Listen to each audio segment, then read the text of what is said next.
We are going to discuss on electricity. So charges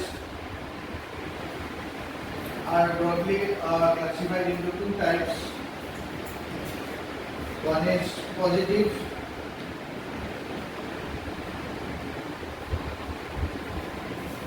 one is negative.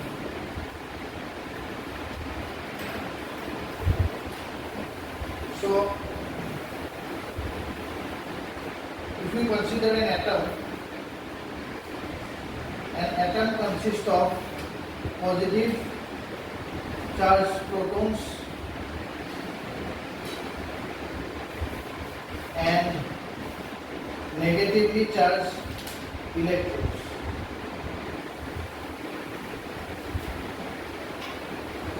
So charge of one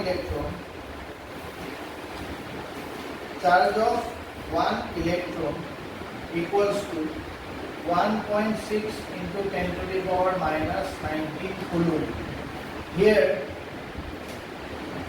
1 coulomb equal to, here coulomb is the unit of charge. Coulomb is the unit of charge.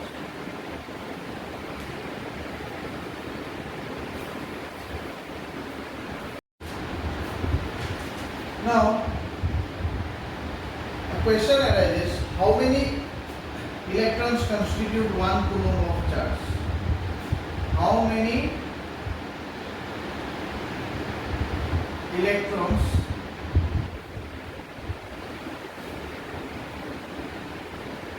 constitute 1 coulomb of charge?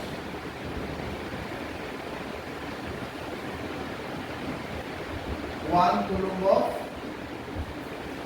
charge. Now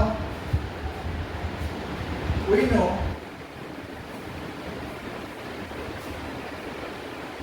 charge of one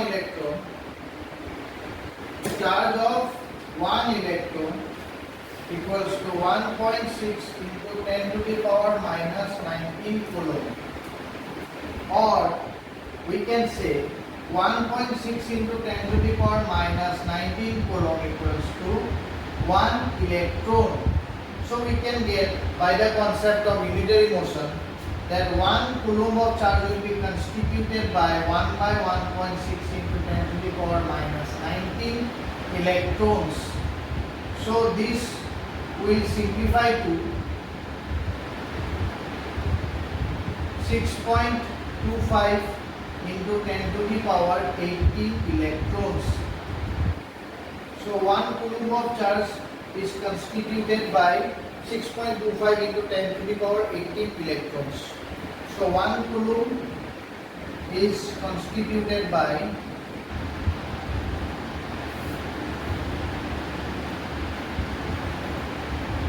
6.25 into 10 to the power 18 electrons.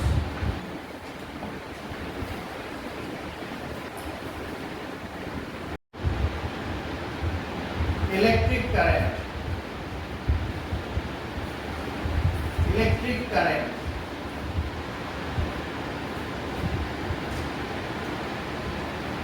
Electric current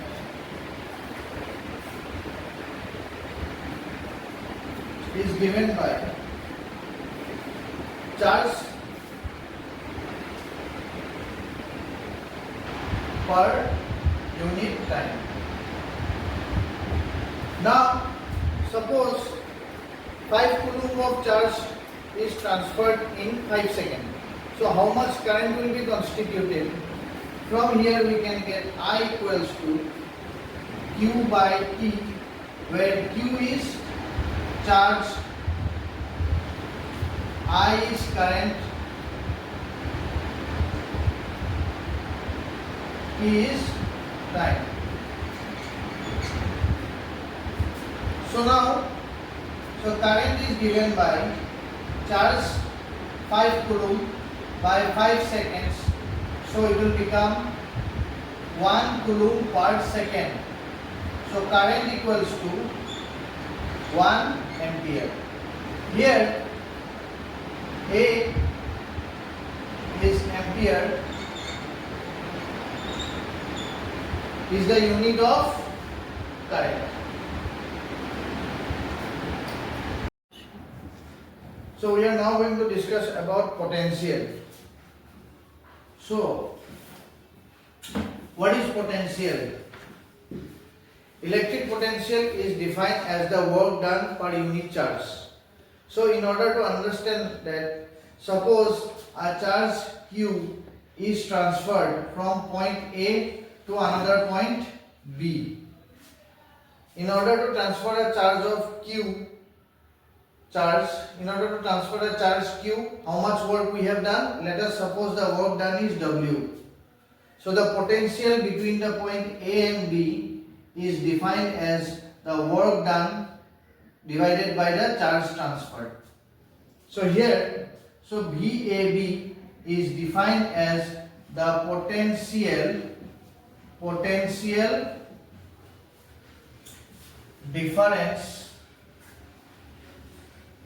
potential difference between points A and B, or W is the work done.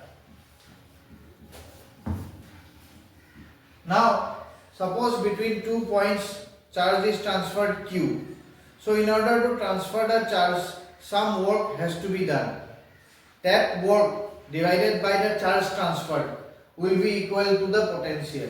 So we are mainly interested, or we are mainly concerned with the potential difference. So what is the unit of potential difference? Unit of potential difference is volt. So 1 volt is the potential difference if 1 joule of work is done to move a charge of 1 coulomb. So unit of potential difference is volt. So 1 volt is the potential difference between 2 points if 1 joule of work is done to move a charge of 1 coulomb. 2 points are there, P and Q. Potential difference between the 2 points is 5 volt and charge transferred is to be 2 coulomb. How much work is to be done? So work done by charge transferred was equal to potential. So work done can be written as potential multiplied by charge transferred. So here potential difference is 5 volt and charge transferred is 2 coulomb. So it will become 10 volt into coulomb. So this can be written as joule per coulomb into coulomb. Coulomb will get cancelled. Ultimately work done will be 10 joule. So this is how work done, charge transferred and potential is related. So again I am repeating, potential difference between 2 points is given as work done by charge transferred. We shall now discuss the circuit diagrams. So what is a circuit? Circuit is a closed path through which electric current can flow. What is circuit? Circuit is a closed path.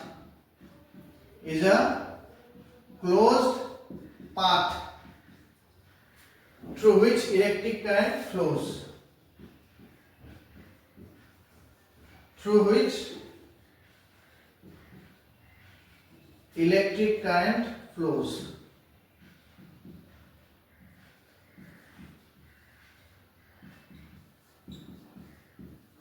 Now I will draw a circuit, and from the circuit I will try to explain the different terms associated with it. So let us draw a simple circuit.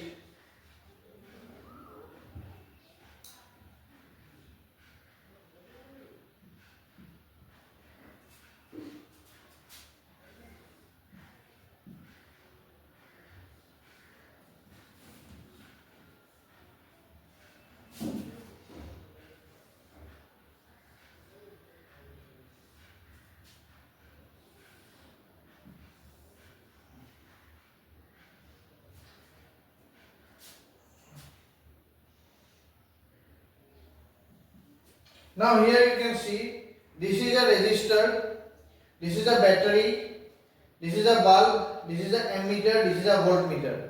Now what is the work of each and everything? So R is the resistor. So this symbol represents resistor. Resistor basically controls, or it can be used to resist the flow of current which is required in a circuit. Now this symbol represents a switch. This symbol, now this is a resistor and this is a switch.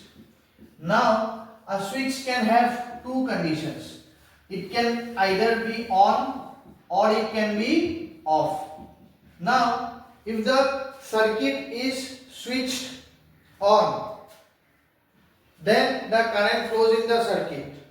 Let us take the example. If we switch on, the current flows and the light is glowing. If we switch off, then the current will not flow. This is a off condition. Off condition is represented by this. On condition is represented by this.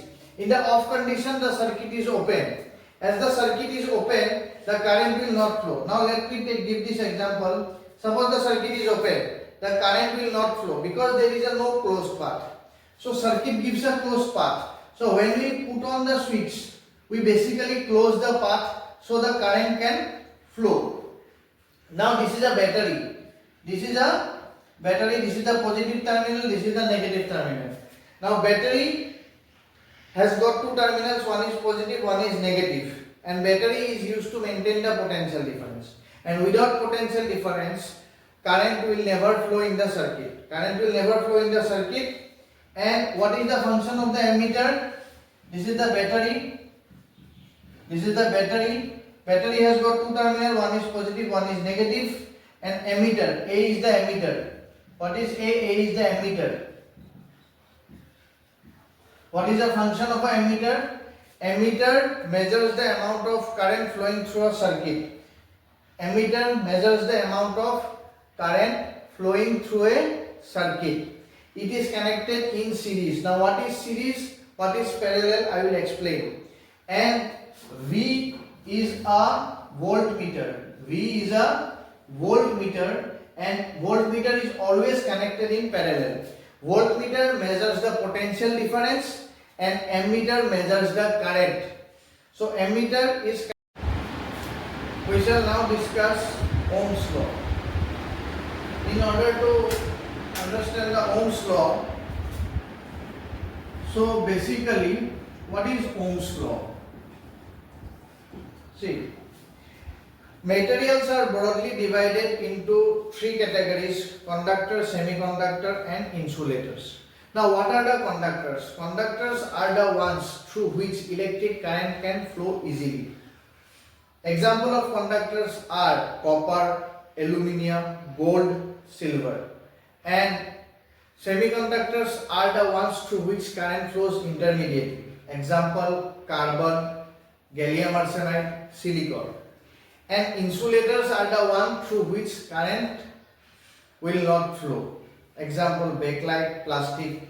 You can take the example of the switch. The switches are made of insulators, because if they are not made of insulators, then we will not be able to touch it. Because as we switch on the current in the circuit, as we switch it on, we will get electric shock. So that's why the switches are made of insulators. Even the board switches, the regulators, all these, the board, the insulation of the conducting wires, the plastic coating, all these are insulators.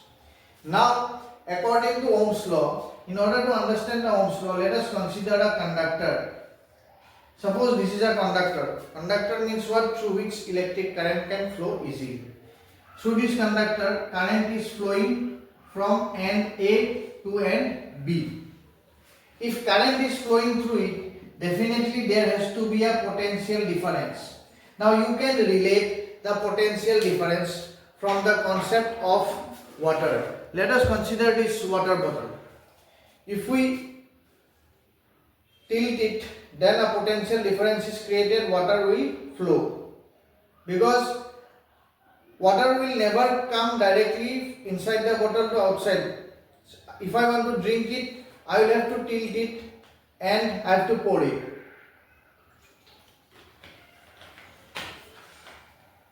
So the thing is, the tilting has to be done, otherwise the potential difference is not there, current will not flow. Now there are 2 points here. One is point A, another is point B. So between these 2 points, potential difference is there. So therefore the current will flow.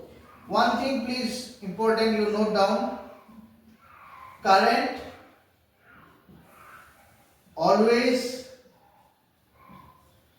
flows from higher potential to lower potential. Higher potential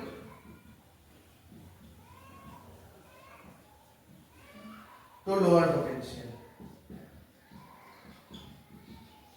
Now current always flows from higher potential to lower potential. Now from A to B current is flowing, which implies that potential at A is greater than potential at B.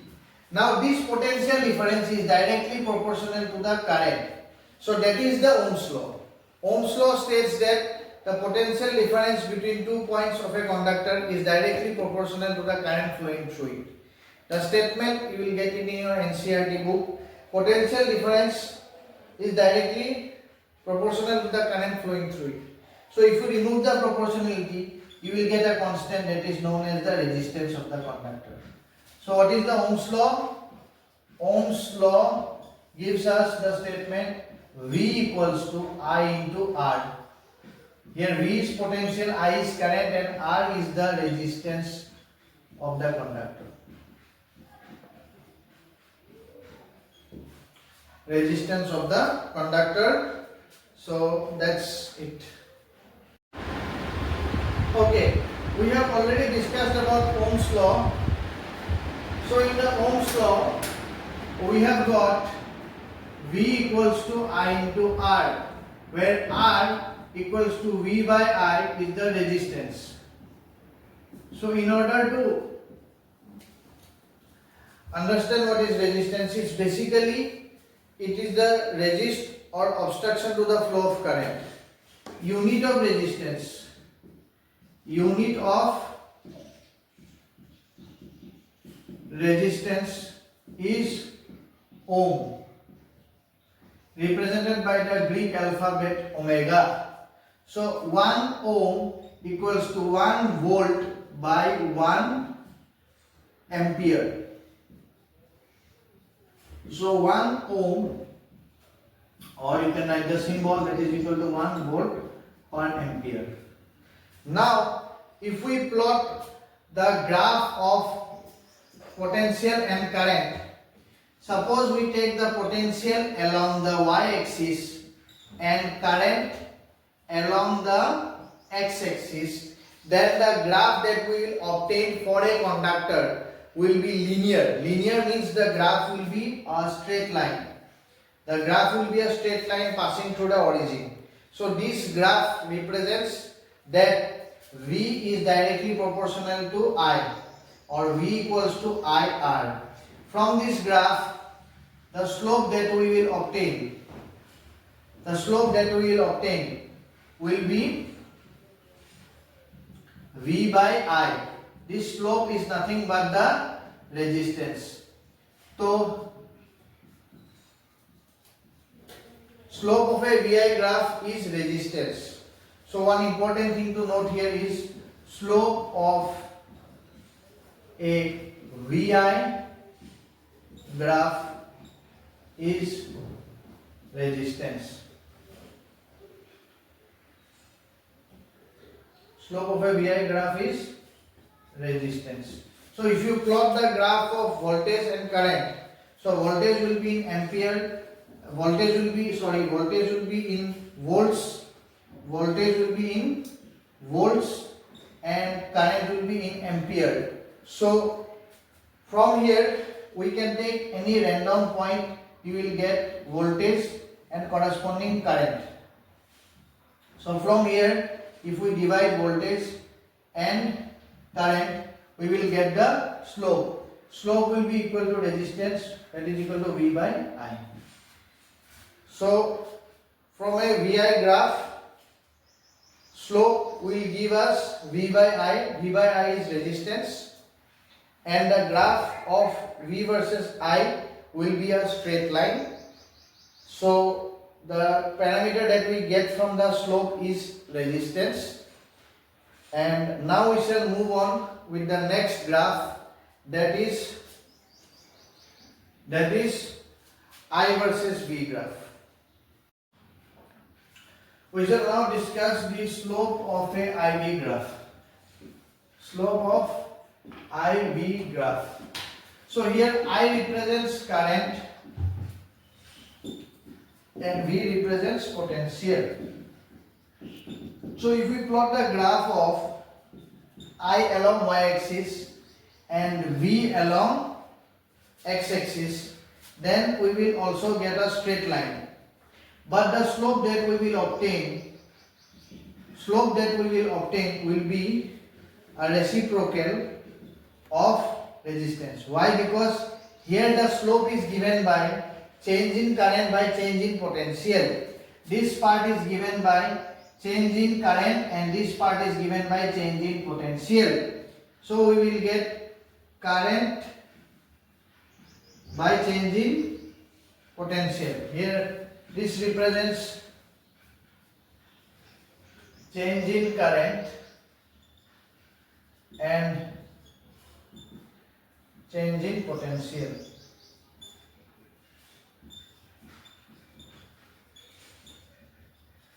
So this is given as slope equals to 1 by resistance. So from here it is clear that slope of a VI graph gives resistance.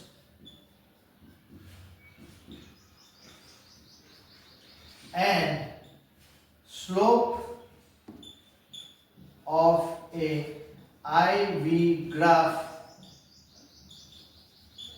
gives reciprocal of resistance. Gives reciprocal of resistance. Here it is R, here it is 1 by R. Now the important thing is, in a VI graph we plot V along y-axis and I along x-axis, and in an IV graph we plot I along y-axis and V along x-axis. That's it.